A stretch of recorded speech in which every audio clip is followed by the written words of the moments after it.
Cheers. Cheers. First podcast. First podcast? Finally. Yeah. Yeah, it's been planned for some time. Yeah, it's just hard when you start because it's always somewhere, you just get a bit. You overthink it, I would say. Any old excuse. Yeah. Well, anyways. Should we start by introducing ourselves? Yeah, sure. Yeah, start. Yeah, so I'm Matt O'Brien. Matt O'Brien. Yes. Yeah. You don't say your full name. What do you mean? Matthew O'Brien? Yeah, but only my mother calls me that. Okay, cool. I'm just messing with you anyways. Okay. Yeah. And you are? Oh, yeah. I'm. Yeah, who are you again? Yeah. I'm Pippa or Philippa. Depending. Your full name, sorry? Filipa Maria Freire da Fonseca. Is that better? Yeah, all right. Yeah, can you say it back? I can. Say it quickly, though, how I said it. Felipe Maria Freire de Fonseca. It's alright. You sound a little Russian, but yeah, it's alright. Yeah. Yeah. Okay, cool. Anyways, so how long have you been living in London? Me? Sorry, that's a question everyone always gets, so. Oh, I see. Yeah. Yeah, well, I came here from Portugal. Oh, yeah, did you? Yeah. My English is actually quite good. Ah, right, yeah. I was practicing for some time. You're projecting, aren't you? Yeah, I got this English girlfriend, and she learned everything from me. Sorry, I learned everything from her. Don't say that, because that's the thing. People think I actually learned a lot from you, which is quite the opposite, but I'm the one that corrects your spelling. Oh, yeah, I can't spell for nothing. Yeah. How do you spell Alibaba again? Tell me. A-L-I. Alibaba? Ali. A-L-I. Okay, yeah. Okay, yeah. What's the rest? Baba. B-A-B-A. Oh, now you know. I always knew. So we were playing the quiz game a few years ago. It was almost 2 years ago, I think. We were playing the quiz game. Because we've been playing that for a long time. And I'm just bad at spelling. I was what do you want from me? shocked that you spelled it with an R and you told me the R is silent. I didn't tell you the R was silent. Bar. And I was like, no, it was like Ali Bar. And I was like, do you really think, like, because I say R's, but you're an English person doesn't. And well, the fact like... you thought, no, you thought it was Alibaba, like, the R's are silent. No, when I said to you the R's are silent. No, but the fact, that was a joke. Shocked. No, it wasn't a joke. It wasn't a fucking joke. There are no silent R's. No, you've been saying that to everyone we know. Every time I've been saying, like, you can't spell for shit, you start changing the narrative to make yourself sound like you actually know how to spell, but you don't know how to fucking spell. No, That's the thing. Wholeheartedly admit that I don't know how to spell. Yeah, but you didn't spell Alibaba. You didn't know how to spell Alibaba, which was crazy to me. That you couldn't do it. No, I didn't. You put an R. You put two R's. Yeah, I did. I did. Like, oh, it's over. It's like, yeah, because there's no fucking R's in Alibaba. Well, yeah, as we've established, I can't spell very well. Okay, cool. Anyways. But no. But the thing is, you've changed the narrative completely. You said to me, like, you think that's it. how you spell it. Mm-hmm. And I was looking at you because, like, I could see your scornful gaze. I was shocked. And you removed the R's. I was shocked that you didn't know how to And you're going, spell it's Ali Bar. And no, I remember you were even mispronouncing it. You were saying Bart for a while. Oh, yeah, you did say, I think... You put T's in there yourself. I did put T's, yeah. I think that was an exaggeration, but you definitely an exaggeration, huh? Not the first and not the last. Oh, fuck you. You're the worst person when it comes to exaggerations. I never have been and I never will be. Yeah, dick. Anyways. So should we begin again? I feel like this is it's sideways. Fine. It's fine. Keep it. I'm not cutting anything. It's too much editing for me. No, it's fine. It's going to keep going. This is going to end well. It's going to end well. Whatever happens, it stays. I don't have the time to edit this shit. All right. Yeah. We'll just cut the beginning and the end. That's it. Super. Yeah. So, how did we meet, actually?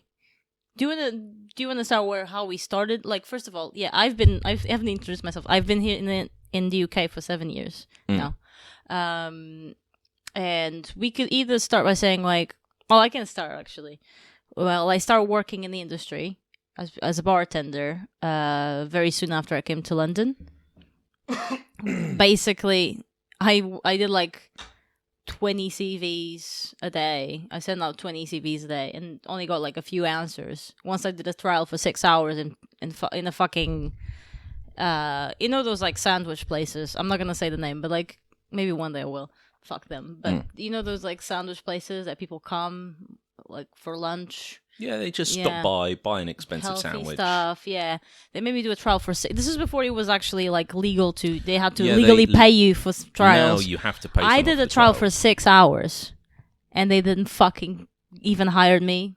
They're like, "Oh, actually, we're not looking for people," and I was like, "Why are you fucking kidding me?" Yeah, I was fucking mad. Yeah. But you can take a sandwich home for the troubles. And I was like, "Oh, thanks." Yeah, I need actually a job to pay the fucking rent that I just put in myself in. So okay, cool. And it was funny because so we met on the place that I started working in London. It was technically my first real job as well. But I started working for Be@One, the same as you. Mm-hmm. And no, actually, it's not. It's your first cocktail bar, basically. Yeah, it's where I started with cocktails. And it was the last place. So they were the first place to call me, and now they were my last resort, which is funny. And it was a good thing that they actually took me in for a trial and an interview because it defined my whole career and my whole life afterwards in London. Really, it's very funny that they were like the last person I actually took interest. Like I was calling everybody. They called me first, and they were the last people I actually responded back. And then I kind of just started there, and like that back then the training was very good.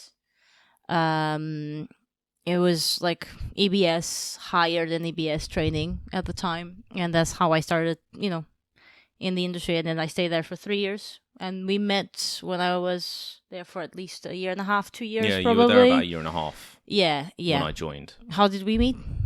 You were my trainer. Yes. Yeah. I like everyone to know that. Yeah, well. Yeah, no. It's anyways. Yeah, and after that I've worked in a few high-end places. We worked together again in another place. And then I did agency bartending as well. So for 7 years I've been working in the industry. Some of the bars are top 50, some are not. Some are hotels. And yeah, I think and then now we're studying. Yeah. So we're going back at it. Like we're not quitting the industry. We're just taking a break for studying, and we're gonna go back. But there's something we need to do first. There's something we need to study first. Yeah. For our plans, and go on. So say how you started in the industry and all that. Well, hospitality. I started at 18. I started working in pubs. Like it was a little country pub where I began, the Koi Carp. I always forget the name of that one. Yeah, it was in Harefield. Actually. I always think you started at like Wetherspoons. No, but I always forget. No, you actually started in a place before that. Yeah. How old were you? 18. Yeah, 18 when I started. I was there for about a year and a half, I think. Then, doing pub work. A school friend of mine who was also doing pub work was working for Wetherspoons, the local spoons. Yeah, a lot easier for me to get to and from. Yeah, I've been there. Yeah, a few times. Proud of it. Yeah, proud of it. I love that place. To be fair, it was quite nice. Like there's some Wetherspoons are like, but no, it was because it's very like suburbs kind of. Yeah, it's a nice area. Yeah, yeah. So then, I went to go and work with him. I was there 2.5 years. Going through sort of management training and whatnot, or on let's say on the lower rungs of management. Well, I think you quite learned quite a few like good managing skills the things you've said like that obviously depends on the company you work, because sometimes you work for a company which is much easier to get into management than others, depending what the job is. Well, they were super structured. But you seem like you have learned quite an interesting skill in terms of like managing stock and business in a way that I don't think it's easy for people to learn right away. Okay. At a young age, I think it's very difficult depending what career you've gone into. Well, the fascinating thing about Wetherspoons was that they would it was almost paint by numbers. Everything. So they'd have they'd have several books that would last for I think a quarter or every month they'd last, and they'd be ordered by day, and every day would have the same tick boxes to tick. It would have, a space to write in your wastage you've recorded that day. And there was have you done these health and safety checks? Has this cleaning been done this week? Has this been done, that been done? And everything. Every time, even the manager's book would have, every time you change a float on a till or you skim off a till, everything like that, they want you to write in this book. Mm-hmm. And they had a book for the kitchen, a book for the front of house, book for the office. And it was so cut and dry. And there was no way that you should be able to fuck it up. Yeah, so they babied you to the point where they did that this is how I do. They even did it in the kitchens. Yeah, I remember you told me something about the stock or the waste or something like that. No, it was actually more to do with, I think, when I was there, I'm probably forgetting a thing or two, but pretty much the only things that were, when I say fresh, I mean needed cooking, was eggs and steaks. Otherwise, everything else, obviously not like salad and fruit and veg. I thought steaks were I thought the steaks were coming pre-cooked as well. No, the steaks didn't. Okay. Steaks didn't. Bacon did. Bacon came in pre-cooked, and they'd heat it up in the oven. Is it so they could make sure that people wouldn't get salmonella? Realistically. Yeah, bacteria infections. So they make sure a lot of it is from the factories, basically. I'm not going to give suppliers anyone the chance to fuck this up and poison anyone, and then we got to pay for it. But what they would do with the bacon is they'd warm it up and they'd throw it on a char grill just to give it some char lines, so it looks like this nice bit like char. Yeah, of course, everyone loves the char. Yeah. So then I went, as I said, I was in the lower rungs of management. But, duty manager. And, I was progressing that way in Wetherspoons. But I didn't really want to pursue that. I get that. Yeah. At the time, I wanted to travel, go and live somewhere abroad and whatnot. And I enjoyed hospitality. I've always loved sort of the camaraderie, that team, the team you build and work with. They're like a family, it's the only job that you end up actually hanging out with the people that you work with, and you end up befriending the people that. I mean, it's not the only place, but the thing is you can really fucking have a roller coaster of emotions on the job, and you kind of bond with people quite easily. And you kind of have this organic relationship with people, so it's it doesn't feel very uptight or filtered, because they've seen you melt down, and you've seen them melt down. And man, the number of staff I've seen cry. Oh yeah. I don't think of any. Okay, I can. Yeah, there's a lot of. Jobs that are under pressure, like doctors, nurses, emergency services, the police. Yeah. People who, basically anyone that doesn't work in an office. Yeah. No, I don't think you've ever. I can't imagine anyone routinely breaking down in the office. I mean, unless you do cocaine a lot. Well, some offices are like that. Yeah, I imagine.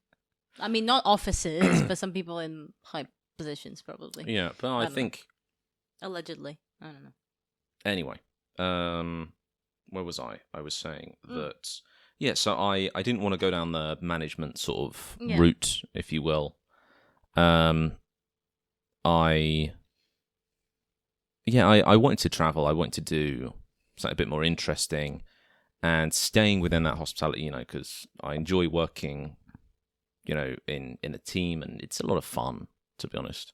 Learning cocktails, I thought would be the best way to do that. Learn more of a skill that's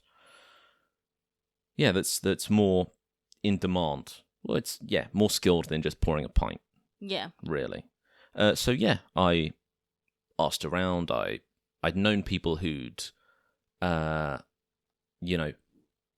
of friends and whatnot, who'd worked in bars and were working in cocktail bars or. Working in places that did some cocktails. Yeah. And even going into cocktail bars, if you're out and about drinking a cocktail, when I was, still working in pubs, asking someone behind the bar, like, oh, hey, I'd like to do this. How would you recommend I start? And pretty much everyone said, oh, you should go to Beer One. They've got really good training. And so, yeah, I applied. This is before a lot of things have happened since then. Yeah, this was a long time ago. This was a long time ago. We're talking, like, in my case, it was about 7 years ago. So that should probably tell you a lot, to be honest. A lot of things has changed on that regard, but yeah, it was the place where you could get trained from scratch. They would take you from scratch. They would pay you to learn. Yeah, that was the incredible thing. They would pay you to learn, and you learn literally to be a certified bartender from the beginning to the end, and it's really high stakes. But it's like the best thing you'll ever do, because you'll just define your life forever. A lot of the bartenders, they start around the time I started, or 2-3 years later, like around your time as well, are in the top 50 best bars now. Like, they're now the ones taking charge of the best bars in the world. Like, that will tell you a lot. So I was really towards the tail end. Yeah. Of the classrooms era. Yeah, you were coming at the big, Yeah, thankfully. Yeah. Yeah. So I'd applied. I joined. I remember it in January, because they said, "Oh, hey, when do you want to start?" And it was approaching Christmas, and they said, I remember, like, because they had so many layers of interview and testing to go through. They did like a phone interview. Yeah, they were much harder with you than they were with me, and I think the point is the company was actually getting quite. It was growing a lot, but they were like at a stage where they wanted to become an academy, so they were being much tougher with the people that they employ. Well, I think, but like, I had some testing to do as well on my trial, but the testing you did was way more than what I did. So I remember, like, it was you applied online, and if they liked you, you got a phone interview. So they called you up. After the phone interview, they sent you an email with a login to an app. And this app had... There was no apps in my time. This app had a whole bunch of games on it. And I remember this because I have never seen it since, and it's a really clever idea. I guarantee that's all gone now. It's like, do you want a job? 100% it's gone. Yeah. But this app had a whole bunch of games on it, and it was like, okay, cool, so you downloaded it, it was like, please put in your specific unique code to go through this. You put it in, and they go, okay, we're going to play this game first. This is what you need to do. And we're going to record your score and your reaction times and whatnot. And all of these games would give you sort of scorings to do with your persistence, your reactions, your resistance, or your... What was the term? Basically, your resilience to stress. So basically, they're giving you psychotechnic tests before coming. You know when I did that? When I went to military school. That's when I did those. So how many times did you get abused there?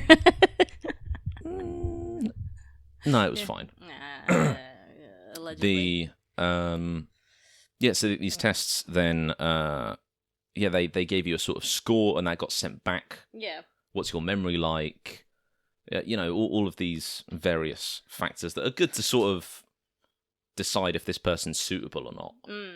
And so that got sent back to the head office. They looked at everyone's scores and took the ones they liked. Yeah.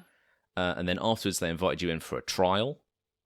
Yeah. That trial, you had to learn all the color codes. That's what I did. Like, I did the phone interview technically. Like, I just called them back, and then eventually, okay, cool, we're gonna do an interview in Battersea at the time. So I did that, and then they assign you a trial, and then on the trial you do the color code test, which is you learn all the color codes of every single mixer, product. like basically juices or syrups, cordials, all that.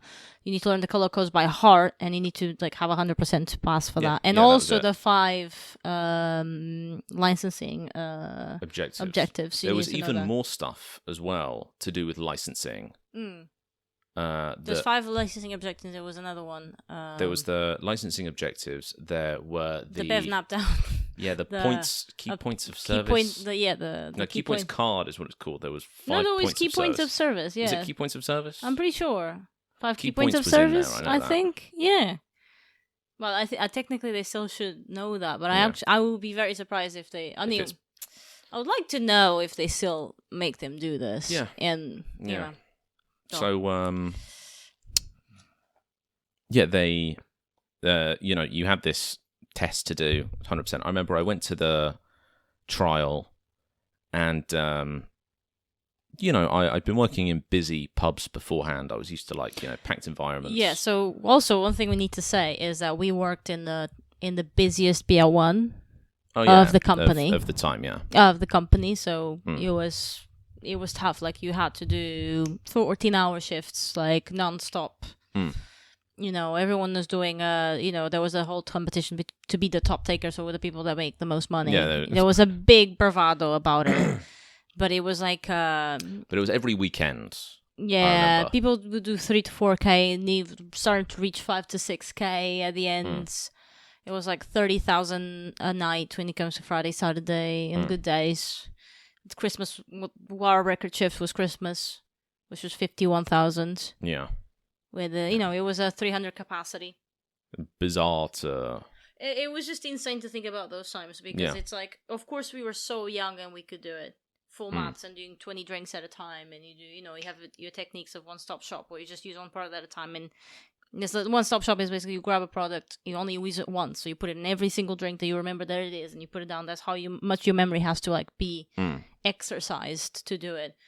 You need to actually know how to count as well and multiply.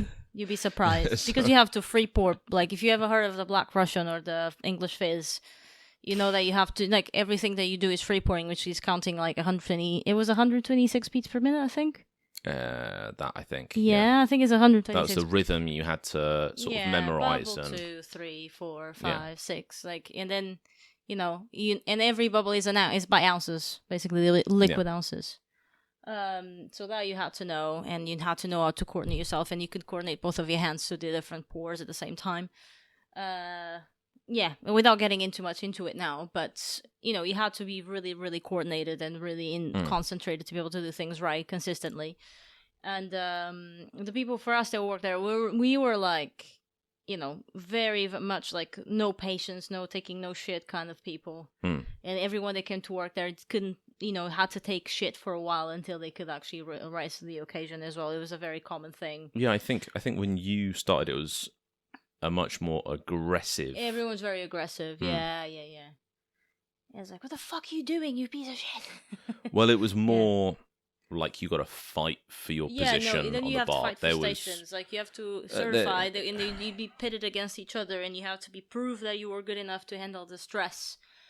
So once you certify, you start again back on the floor, and you have to fight your way into a station. If someone calls in sick, you're gonna take over, and if you make more money than the seniors, maybe you're gonna get a station. That's basically how it works. You've earned your spot. And then if you start rising your way up, and if you got a corner station, the corner station was the busiest, and the ones that were harder to take care of and not stress out and not break down. And once you get that, and you've done it a few times, you eventually win it, and it's yours. No one could take it. Every shift you're on that station. That's your station. So it was people were very territorial about stations. And which made people very basically rivals for a long time, or people be very insecure and very angry at each other, and some people quit because of that. Other people didn't. Some people fought until the end. I guess I like to be punished. I don't know, and I just did until to the maybe point a where little I too got long. my corner. Yeah, I mean, I stayed a good amount of time. Yeah, I didn't stay that long. I stayed a good amount of time. I stayed 3 years. I was there about a year and a half. I stayed 3 years. Yeah. I got into training, which was what I like to do, and I think it was kind of my thing. And the first year was people weren't that great, if I'm honest. And then eventually, the year you guys started was when I started we started building good friendships in the team. Yeah, it was to a lot be more, honest. Yeah. And you started, Rachel started, and we were the trio. Yeah. And then there's a lot of stories that came out from that, but and then after that we quit together at the same time for a lot of reasons as well. Yeah. We won't get into it now. But and then we went separate ways for a while. Then we got into the same, and then eventually.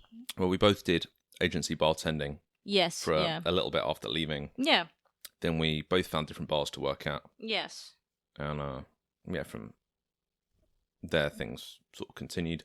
Crossed over again later for a couple months. There's a lot to cover, but I think we'll probably cover it sooner or later. I don't know. Doesn't matter. Yeah. Yeah. Anyways, so should we say what we're drinking actually? What I've drunk. Maybe a better way of putting it. Yeah. To be honest, it's getting really hot in this room. So, seeing as you finished your drink. Yeah, we very quickly. Another one was in order. Mm-hmm. So, yes, the Between the Sheets. Yes. So, what can we say about the Between the Sheets? So, you can, if you want, you can say the ingredients. So it would be 2 parts white rum, 2 parts cognac, 2 parts Cointreau, and 1 part lemon juice. Yeah. Yeah, so we were using actually to look into our specs. We're using co-specs from Class O. Mm-hmm. And basically this is the book we have. It's a very pretty book. So it is nice. We just have it out, as a display with little standing hooks for the book. Yeah, I came across it per chance. It was recommended on Amazon. Yeah, it's a beautiful book, but it's one of the best books you can have for learning specs. Oh, it's really good. A lot of people say, you should get the old, the super old, Jerry Thomas books and no, whatnot. Honestly, you'll not you can have it as a nice thing to have, but let's be honest, you cannot read the measurements. What the fuck is a pony?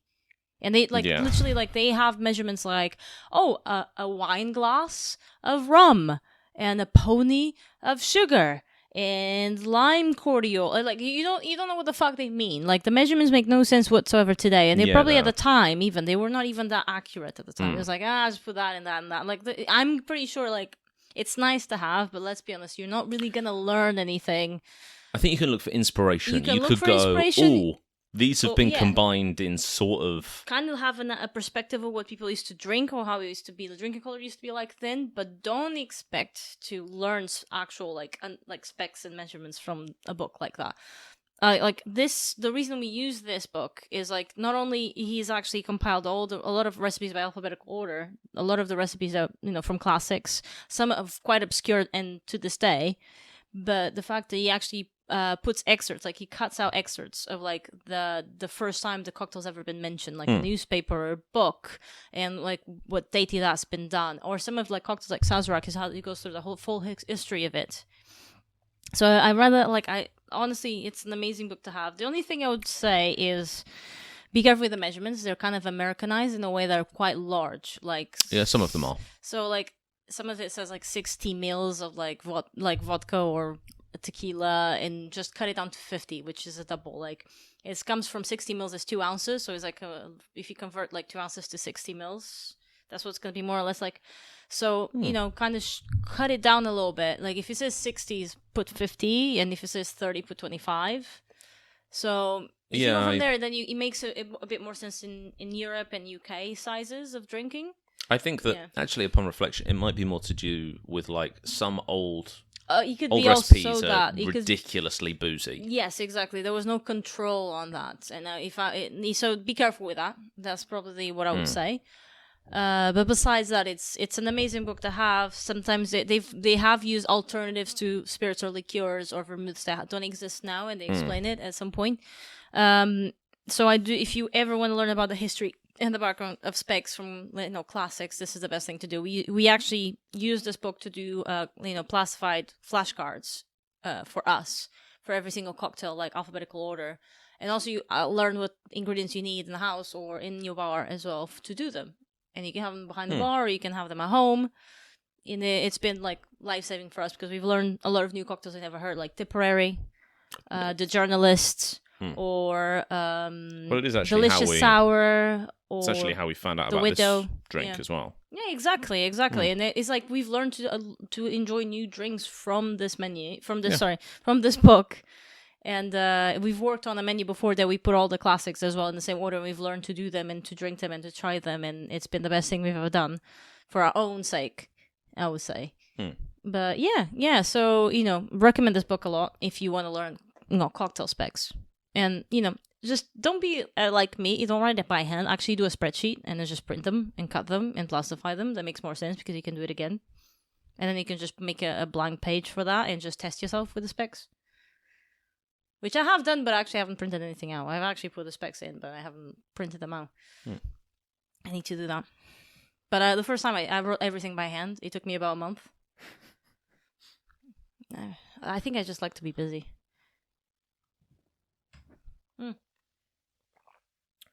Anyways. Yeah. So there's not a lot to know about the fact. Like, what did we say that it's made? It was firstly. Did we say about the history of Between the Sheets yet, or not really? No, we haven't said yet. I don't think. So it was first, like the first mention that we actually can recognize, or that is in record, is in the Savoy Cocktail Book from 1930 by Harry Craddock. Mm-hmm.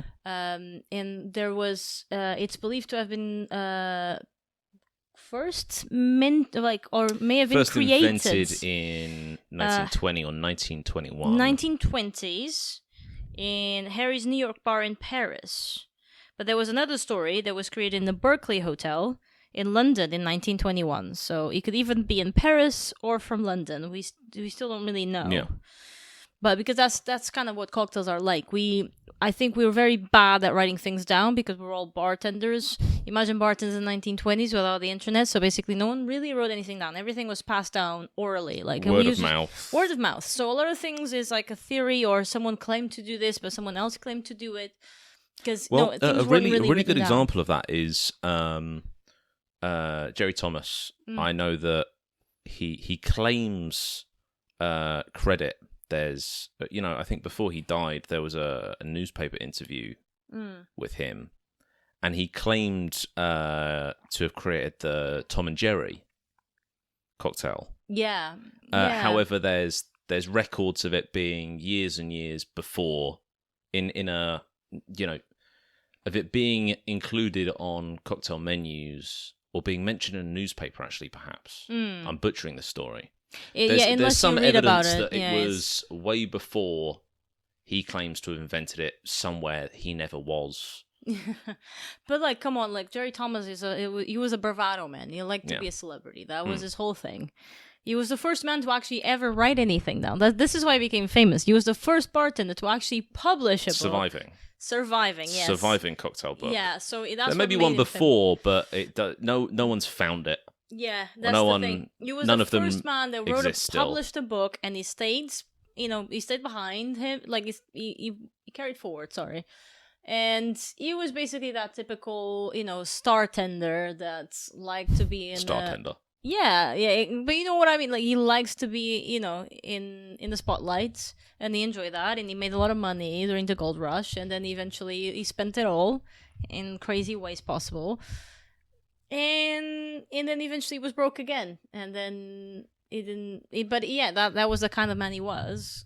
If you ever read Imbibe, from what was the full complete name from the Imbibe book by David Wondrich. Yeah. It's just called Imbibe, the book. No, it's called something Jeffrey Thomas. It's like the Tales of Jeffrey Thomas, basically. I'm butchering the name at the minute, but there's an audiobook which you can actually, if you're doing the setup or the breakdown of a bar, just put it on your audiobook. That's what I used to do. Just listen to it. Oh, I didn't know you had it as an audiobook. Yeah, I have an audiobook. Yeah. I used to put it on. I used to be like setting up an opium, and I used to be like listening to it. So, yeah, honestly, it's a very good book. What else can we talk about? I think we will put it down as a discussion that we know to talk about, which is the fact of the zero waste. Should we save this for another day? Yeah, that's totally fine. Actually, let me ask you this: how was Imbibe for you?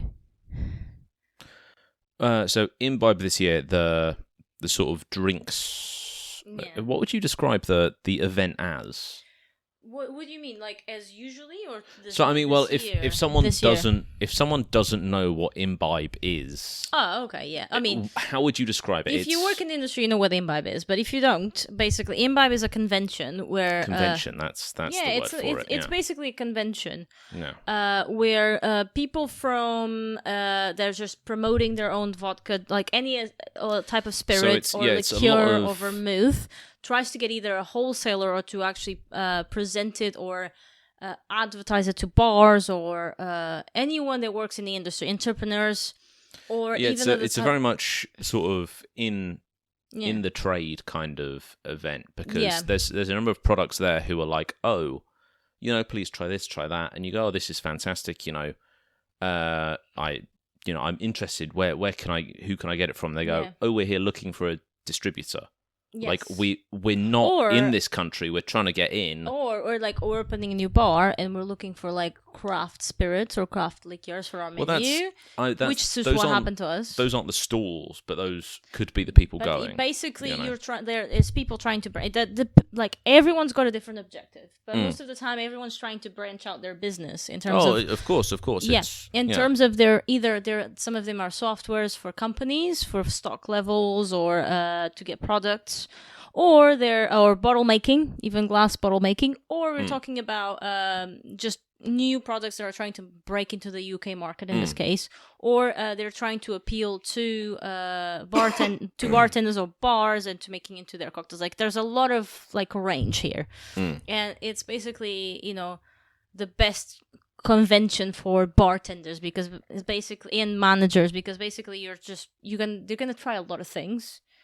And depends what kind of mindset. There's two types of people that I know from our industry, from bartending industry. There's two types of people. The ones that go to get fucked up for free because they're going to try everything. Well, yeah, you wander around and people are like, hey, try my product. Try this, try that. Exactly. And explain it. There's those types of people. And then there's the people that actually are trying to learn new things and trying to learn new products and trying to find something to incorporate into their business, either being like a wholesaler or a bar.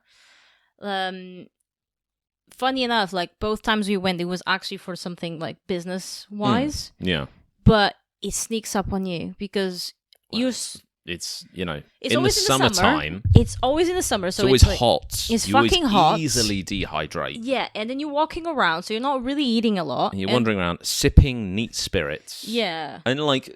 There's a big difference between doing shots and you try to be professional as well, which is difficult. If you try to be professional while you've been sipping like quite a few things, you feel yourself slip away. There's like definitely a point where I felt myself talking, and I'm like, I feel like I'm talking a lot of shit. Me too. I felt like when we were talking about with the guy from the rye. What was the rye that we were talking with? Once we got the pin badges. From? Yeah. I know the name, Sycamore? But yeah. Or was it Sycamore? Sagamore. I think it was. Which I've heard of it before, but then the guy was talking about his like city in Maryland. It's like, you know what? We used to live in Maryland in Stratford. I thought that was but that wasn't so crazy. Yeah, no, it wasn't too bad. Like I said, like you know what? Like it was named after Maryland, the state, because it was a a noble dude that came and was like there was like they were building this new part of the town and they called it Maryland. And I read this in the Wetherspoons poster. Yeah. Hi. And basically, the thing is that I was trying to relate to him in a way that like people think like Maryland is a bit of a rough, or like Baltimore is a bit of a rough area. It's like, guess what, Stratford? People still think it's a rough area. Forest Gay, Maryland. It's like, and I was trying to relate to that, but I went too far with it. And I could feel it. I was like, shut the fuck up. Just shut the fuck up. And it's just like... Anyways, yeah. And it's like... But we really enjoyed the spirit. Like, the thing is, the people we definitely tried to talk with more were the people that I actually enjoyed being around. I guess, I would say. I did like the French woman that couldn't speak English, and she tried her hardest to. Well, she was there with her husband, but the husband wasn't there. The husband was the one that spoke English, and he left her there. She said like, "Oh, this is like my husband's thing he's involved with." He said, "Come along, it'll be fun." I don't really speak English, but he's gone now.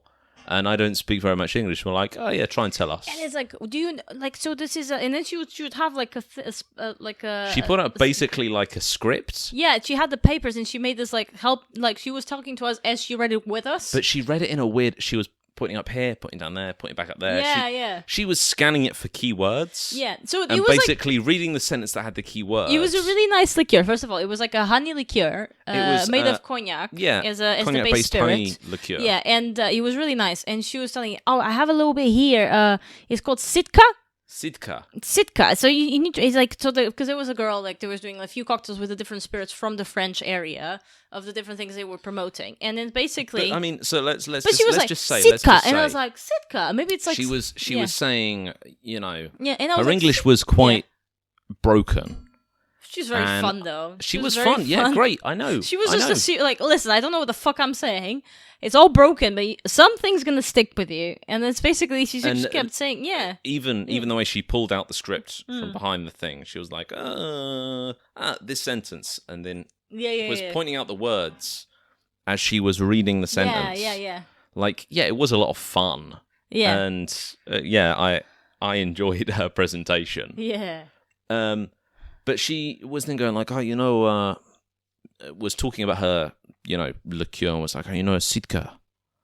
And I assumed it was some French product. Oh, no, I thought, like, you thought it was a product. Sitka. I thought, it must be like some kind of weird drink they do in France. Like, I have some a little kind of bit weird... of Sitka. Yeah. Sitka here, and I was like, okay, is there something else for us to try? Like, I thought it was I actually understood, like, as a drink, as a mixture that they do in France. Oh, it must be something French drink and we don't know about. Like, I thought it was that. And I didn't even consider it a mixture. I thought it was some other weird. Yeah, and it was a little cup that had the letters SC, and eventually you figure out what it was. Well, it was like 2 seconds, and she was like, Sitka with the, the Cointreau and lemon, and I see SC, and I was like, sidecar, not Sitka. The Sitka sidecar. And when you said this, like, and I was like, drinking, like, oh, Sitka, and like, oh, interesting. And I was like, and shit, and then she said sidecar. I was like, oh, of course it's a fucking sidecar. And I was like, you just go along and you just don't even, you don't think, it's fun. You don't connect it. Yeah, it was great. Like, this year we were a lot more tame. Last year we made the mistake of just sticking around with the Japanese aisle. So it was a lot. No, but like I don't know what the fuck we did last year.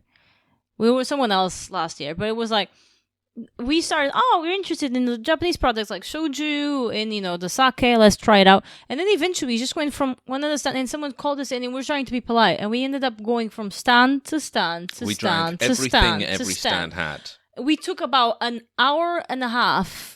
Just on that bit, and I was like, "What the fuck are we?" And we just kept drinking sake, soju, sake, soju, and it's like, yeah, it really. And you kept hearing about it and hearing about it and hearing, and I was like, this year we weren't even near because of it, because we tried so much of it. I don't know. I mean, okay, this was the other thing I was going to say, which is that if you do go, you do get a ticket to go. It's a really good excuse to find products that you don't know about. Oh yeah, it's brilliant. Like for example, this honey cognac liqueur was very interesting. I mean, I'm even talking more general than that. If you don't know about sake, if you don't know about... oh, yeah, true. You'll learn a lot. Yeah, very true. Yeah, if you don't know about mezcal... If you don't know the basics... Someone there is doing mezcal, and you go, but like, hey, what's this? For a learning, like, for a learning day, it's amazing. Yeah, honestly, yeah. And I mean, you get a lot of free stuff as well. Don't get me wrong, right? If you go up to... okay, you can take things with a pinch of salt. Right. Oh yeah, they're trying to sell you something. So they're all salesmen. They're all salesmen at the end of the day. They're trying to promote what they're doing. Listen to the way they do things. How the product is made, and you're gonna get basically if it's a mezcal or a vodka or gin, they're all kind of made the same, so you can kind of learn from it. And there's variations of things, but they have the GI. Typically, they're brands who have their ambassadors or representative or sales persons out, and these people will always know what they are supposed to know around, as you said, like GIs and stuff. Yeah. So they're like, oh, we make it like this, or this is defining about our brand. But generally, this product is made in these ways. Maybe we filter it afterwards, and that's what our brand does. But you can still learn about the product, the original sort of style itself through them. Yeah, 100%. 100%. Mezcal is a big one, I would say. Mezcal and tequila is a big one. Like, a lot of them are made through traditional ways. Yeah. And you're gonna learn a lot. Like, and, you know, I have a lot of respect for mezcal, the way they do it, because it is very... And even to be able to break through to the UK or the European market, you have to be very good, let's be honest. Otherwise, you don't really get in, with exceptions. But nowadays, it's very difficult to break in. If you're a new mezcal, if you're a new tequila, you have to be very good. Okay, so we had a problem. So basically, your camera just turned off. I guess it was out of battery. So we're going to continue now with the podcast again.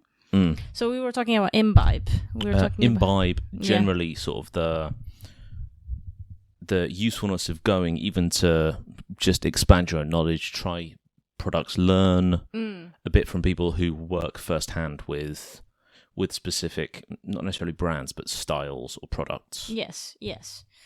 Yeah, no, I think it's great. If you work in the industry, you should go. You're going to learn so much. Like, one thing we've learned about is, like, there's we went this year. Last year we were more about learning about products, and we worked with a product called it was Neatly London. That's the shop, and they have products from Studer, which is a company from Switzerland, and we actually did a seasonal menu with their stuff for a Christmas menu, and it's an amazing brand, to be honest. It's very small. It's family owned for like over 200 years, and it was amazing to actually work with them. Their products are very fresh, and the flavors are amazing. They're very premium. Super impressive. Oh, they were so amazing. Like, and it was great to work with them.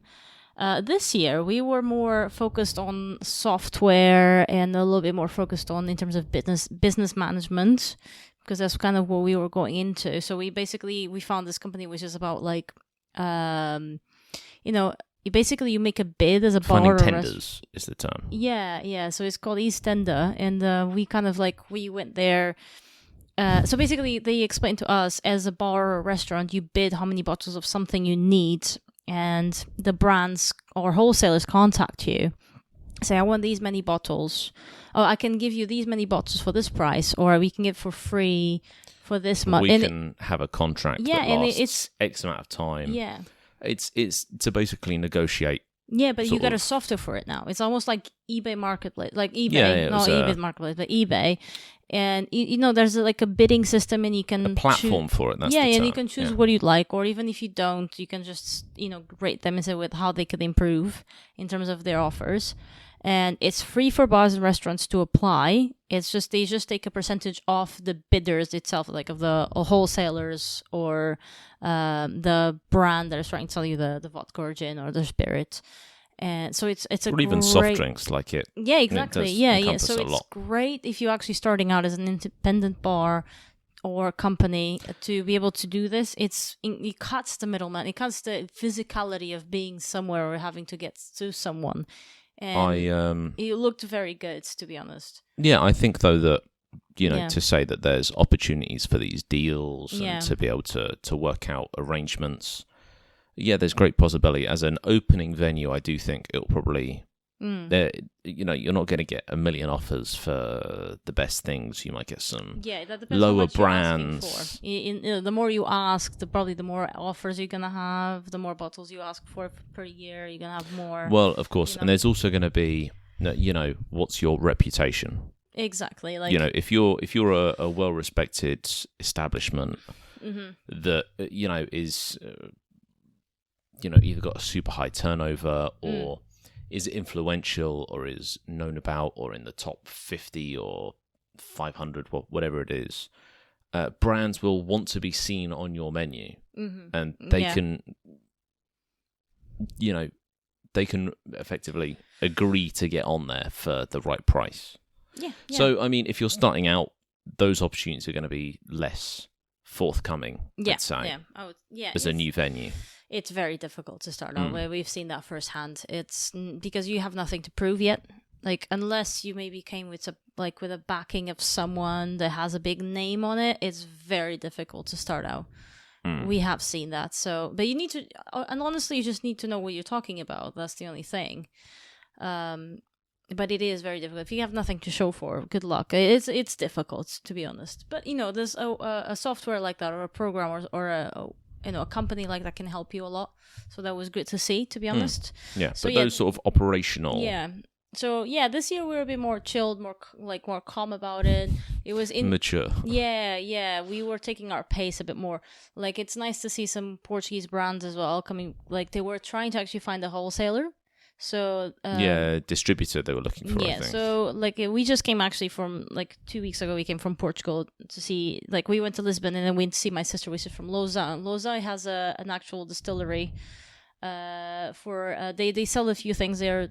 Number one is a liqueur called Beirão, which is actually this one here. So that's actually from where my sister lives and her partner. They live there. This is a product of theirs, and basically this is what they're known for. It's a bit of a medicinal liqueur, but they've actually ventured off into doing a vermouth, an aperitivo, I think, and we tried the aperitivo per se, called.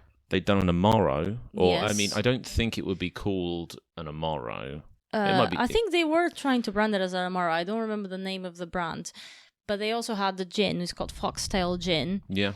And didn't try that. Yeah, no, we didn't try that. No.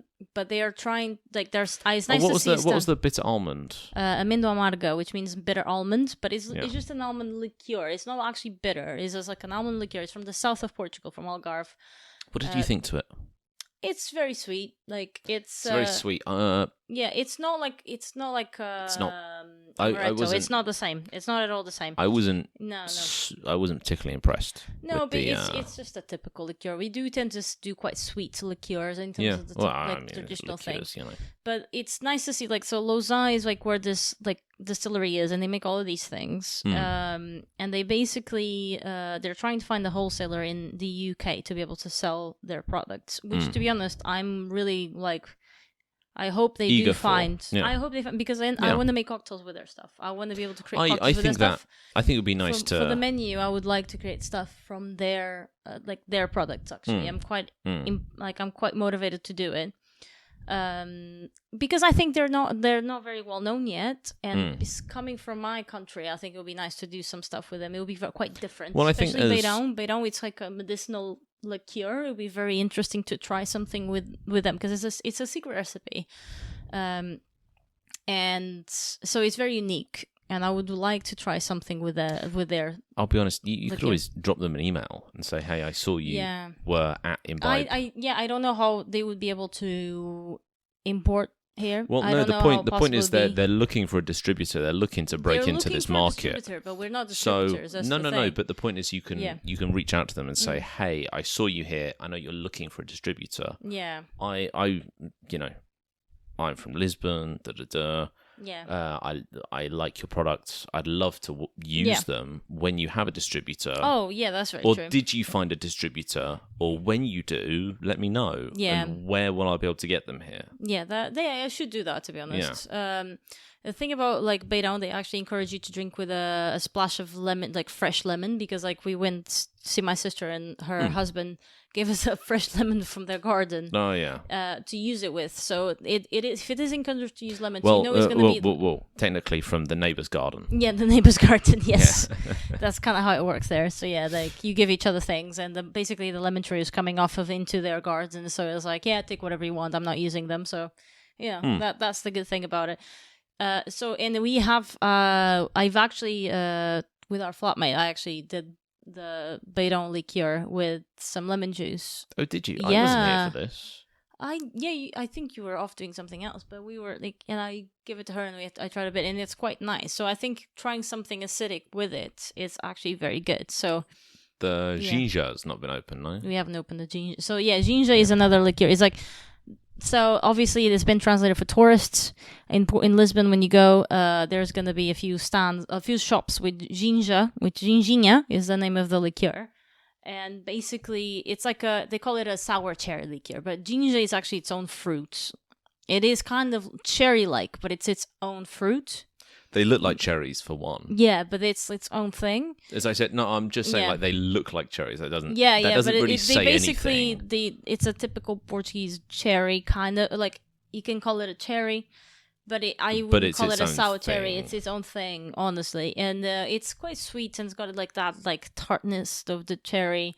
It always comes with cherries inside of the liqueur as well. There'll be something else to try with. There's a stone in them, isn't there? A stone? Yeah. No. Like the seed inside. That's a stone. Oh yes. Yeah. It comes with a seed. Yes. So I don't mean a literal stone. Yeah, okay, because I thought you were confusing with something else, but yeah, cool. No, soup de pedra. Yeah, no, stone soup. Yeah, no. Sometimes it comes with a stone, but that's a different thing. But yeah, so it would be great if they could find a wholesaler, because that means I could use a product in the UK and actually make cocktails with it. Then I hope I can do that, because I think it would be just quite different. It tastes very different. It would be very interesting, unique, and I think I'm more than... I think I probably should be the one doing it. Yeah. You know? But yeah, I mean, I think, yeah, that's been probably whatever we have to talk about for the first episode. Yeah, I mean, I'm sure we could keep rambling, but we'll have another one. Really. So this is our first one, and we'll put it out, and we'll see how it goes, and then hopefully we'll learn a bit more and be a bit more efficient about it. And talk about different things. I think we're going to talk a lot about our different past, stories from work, things that happen to us, experiences, and people we know. Things yeah, exactly. So yeah. If you've watched this, thank you very much. This is our first episode, and sticking with hopefully we'll do better. And yeah, all right. Ta-ra. See you next time. Thank you.